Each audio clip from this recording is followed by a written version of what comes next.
حضرت عمر بن خطاب کی زندگی کی ہے۔ یہ کہانی ایک عام دشمن اسلام کے سب سے عظیم محافظ بننے کی ہے۔ ایسی تبدیلی جو تاریخ میں بہت کم دیکھنے کو ملتی ہے۔ حضرت عمر کا اسلام قبول کرنا ایک دھماکے دار موڑ۔ حضرت عمر بن خطاب شروع میں اسلام کے شدید دشمن تھے۔ ان کی بہادری، غصہ اور مضبوطی عرب میں مشہور تھی۔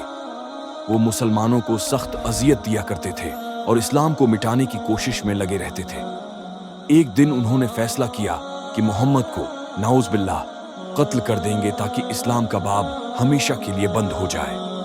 وہ اپنی تلوار لے کر نکلے، مگر راستے میں کسی نے ان سے کہا، پہلے اپنے گھر کی خبر لو، تمہاری بہن فاطمہ اور بہنوئی سعید پہلے ہی مسلمان ہو چکے ہیں۔ یہ سن کر حضرت عمر کا غصہ بھڑک اٹھا۔ وہ تیزی سے اپنی بہن کے گھر پہنچے، جہاں انہوں نے دیکھا کہ وہ قرآن کی آیتیں پڑھ رہے تھے۔ حضرت عمر کو دیکھ کر انہوں نے قرآن کو چھپا لیا، مگر حضرت عمر نے بہن کو مارا، جس سے ان کی پیشانی سے خون بہنے لگا۔ یہ منظر دیکھ کر حضرت عمر کا دل نرم ہو گیا۔ انہوں نے بہن سے کہا، مجھے بھی وہ کلام دو جو تم پڑھ رہی تھی۔ جب حضرت عمر نے سورہ طہ کی آیات پڑھیں تو ان کا دل بدل گیا۔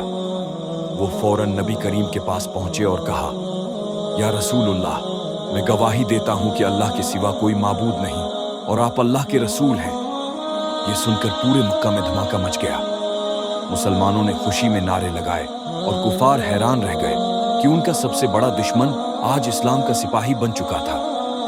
حضرت عمر، اسلام کے سب سے بڑے محافظ، نے اسلام قبول کرنے کے بعد نہ صرف مسلمانوں کی حفاظت کی بلکہ ہر جنگ میں اسلام کے لیے لڑے۔ وہ جب امیر المؤمنین بنے تو دنیا میں عدل و انصاف کی ایسی مثالیں قائم کی جو آج تک یاد کی جاتی ہیں۔